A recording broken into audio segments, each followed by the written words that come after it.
Good day, I'm junior researcher Adam Southgate, and today's lecture will be covering the Abrahamic sphere's Llwgr.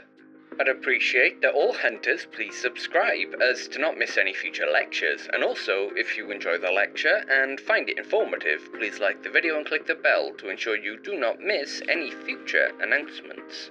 I would also be very happy to hear your thoughts, views, and stories of your own interactions with the monsters of the spheres in the comment area of this video. Also, I'm always ready to answer any questions you may have, and please share these lectures with any hunters you feel would benefit from them.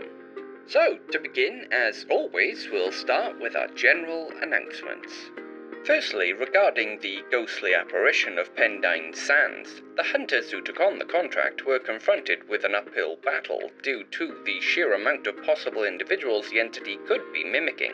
Their first action was to collect the full record of all who died attempting the land speed record at the sands from around the time the ghost appeared to be from based on the vehicle, specifically around 1964. This left them with, while still a long list, a far more manageable one. The team set about exhuming the bodies of those individuals and then reburying them with the correct death rites. This action took some time, but the team was confident that they had succeeded in their task until the next Thursday rolled around and the entity once again appeared. Realizing the scale of the problem, the team set upon a new course of action. Specifically, they enlisted the aid of a current land speed driver and his vehicle in order to gain a better view of the driver of the ghostly car. This took some convincing with the druids, as it broke the veil of secrecy. However, due to the specialized equipment needed, in this case a vehicle capable of moving at 400 miles per hour, a special dispensation was made. The following Thursday, the team worked with their hired driver to race alongside the ghostly apparition, snapping a photo of the entity inside the phantom vehicle. As it turns out, the individual the ghost was mimicking was one Edward Thatch, a local millionaire of some note in the late 1950s. While there is no written record of his death, it being listed as a disappearance, it would appear that the young man, having taken a liking to the record attempts, had paid for his own vehicle to be constructed and raced it without public knowledge. This clearly ended badly for him, considering the apparition that took his place. One unanswered question, however, is why his death was never reported. It would have been impossible for him to attempt this stunt alone, with him needing an entire team to support him. They would have witnessed his death, cleared away the debris, and then did nothing. Either way, it's a matter for the local police at this point, with the ghost having been returned to a benign state. Secondly, a rather large infestation of fleshlights has taken root within a local breed's farm. The farm itself breeds and then sells all manner of animals, meaning that the amount of fleshlights are now in the millions, creating a real danger.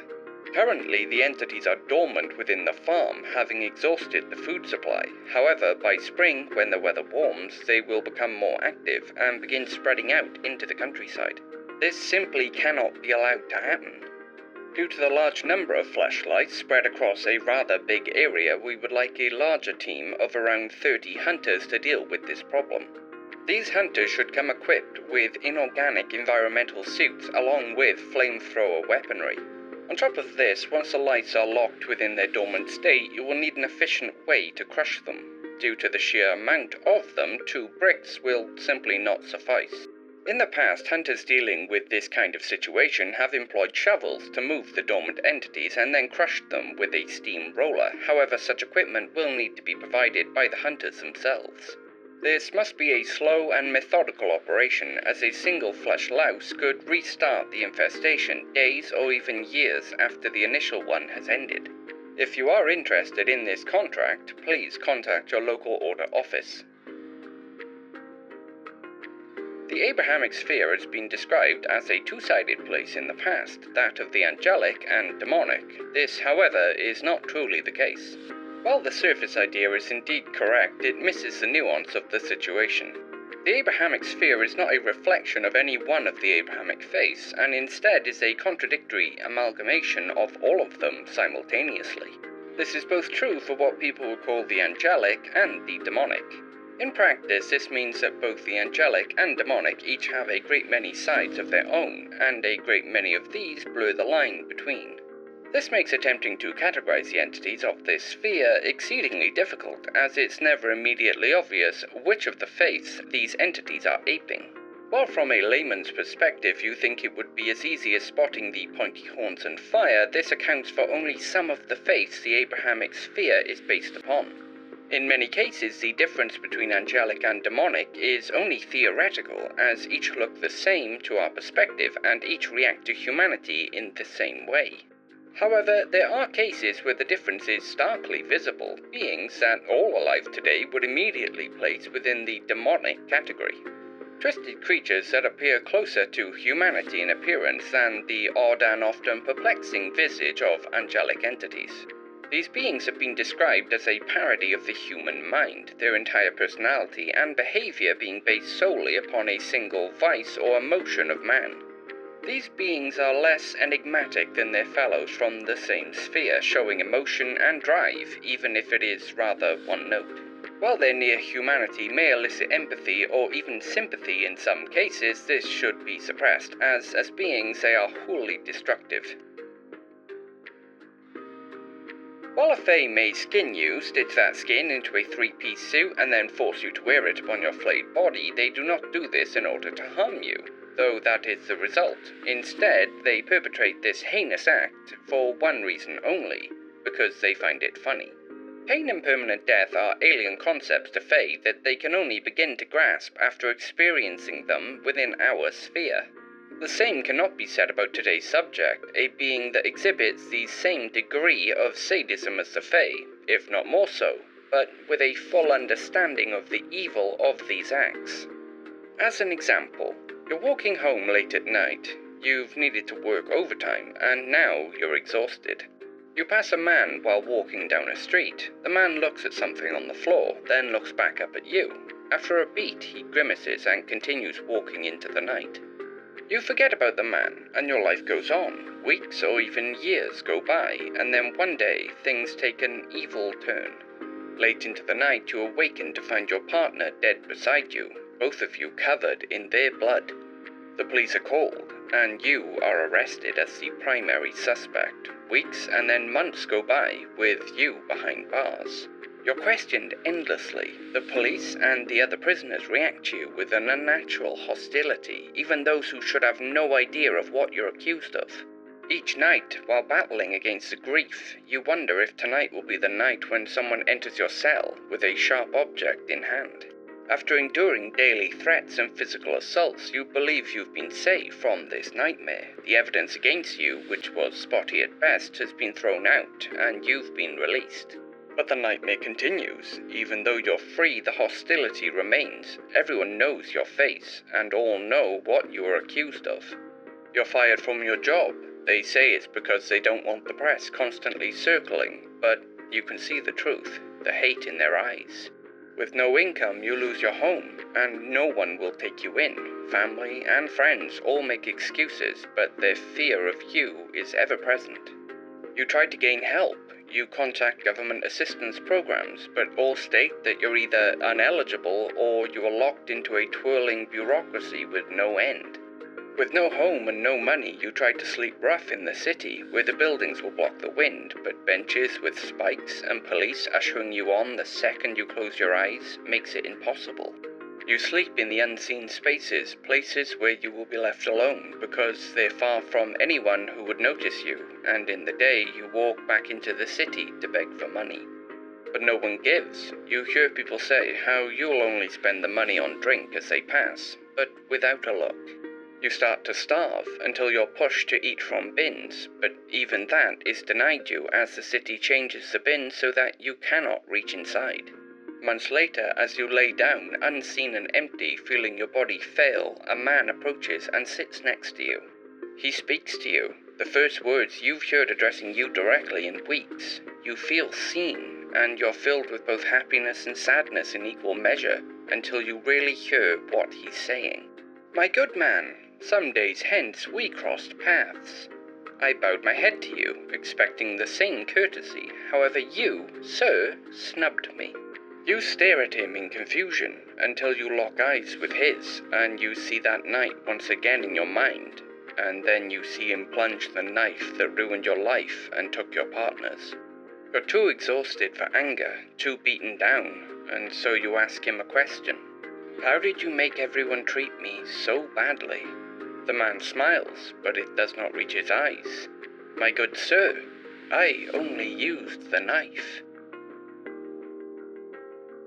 This is the true evil of a Llwgr, as yes, there is more than one. Beings of the Abrahamic sphere that, while looking almost entirely human, possess unnatural levels of cold rage, sadism, and an understanding of human behavior. These beings, after entering our world, will blend into the population of wherever it happens to have appeared, and for the most part are perfectly benign, living normal if solitary lives. The problems begin when a slight is made. These insults are typically on the line of not showing the proper respect to the Llwgr, and while this sounds easy to avoid, as with the example, the slight could be as simple as not responding to a gesture that you missed. Once the insult is made, it's already too late for the victim, as the entity will dedicate their entire being to rectifying what they see as an imbalance. The manner of revenge varies greatly from Llwgr to Llwgr, with some being more visceral, killing and feeding family members to their victims, while others delight in a more subtle approach, as with our example. Either way, the goal is the complete and total suffering of the victim, culminating in their deaths. Through interviews with Llwgr, we know that they gain a tremendous amount of joy from these acts, both in the planning and the execution, while trying to explain to the creatures that in most cases their victims were completely oblivious to the errors that they made. Most simply laugh and explain that a lack of knowledge of a slight does not excuse the slight. To confuse matters a bit further, the Llwgr all insist that they are human, no matter what is shown to them or what is done to them. As demonic entities from the Abrahamic canon, they react in pain if touched with specific religious icons. However, with this obvious evidence, they still maintain their claim on humanity. Whether they truly believe themselves human or simply refuse to admit to the truth is unknown and impossible to ascertain. However, they are relatively easy to identify if kept still. All Llwgr possess two left hands, however they will attempt to keep the one on the right side of their bodies hidden while in public. Depending on which model of the spheres you subscribe to, this could either be due to the old belief that left-handed people were touched by the devil, or we gained that belief after encountering a Llwgr. So, how does one deal with a Llwgr? Well, firstly, the good news. Physically, they show no abilities greater than a standard human being. They can be shot, stabbed, clubbed, or even strangled, as they have no special resistances to speak of. The bad news is that they are unnaturally intelligent, planning years in advance and having contingencies for each permutation of every step of a plan. This makes hunting them rather difficult. However, there is a method to do so, though it is rather unfortunate. Llwgrs will always be there for their victims' final breath, as they almost need them to know that they caused their misfortune. Whether this is to boast of their brilliance or to drink in their victims' despair is unclear, as none will give a straight answer. However, this is our window. We keep tabs on individuals who have suffered a long string of unfortunate events, monitoring them from afar until death is close. This is when you yourselves are called for, rushing in when a Llwgr approaches their victim. They will attempt to obfuscate, claiming that they are simply a passerby offering aid, but this must be ignored and the individual must be arrested. Once this is done, they will be taken into our custody for questioning, identification, and if found to be a Llwgr, disposal. We try to rush this process as quickly as possible, as if a Llwgr were to escape, all who assisted in their capture would eventually be punished. Such an event took place in the mid-70s, with the Llwgr in question slipping out due to a clerical error. The entire Order office, including the druid in charge and the hunters that brought him in, were destroyed within 10 years. This is why, although we would desperately like to aid the victims, we cannot, as they are always being watched by the Llwgr, and so if we intervened, we would also become its targets, and with no way to find it before its plan is well underway. As we all know, the deal-maker is unable to reach within Wales, but sadly this does not apply to other similar entities. The idea of what is essentially a person dedicating their entire lives to your slow destruction is a disquieting one, and something the Llwgr are very good at achieving. I interviewed a Llwgr a while back, and the experience was one of the most unnerving things I've ever experienced.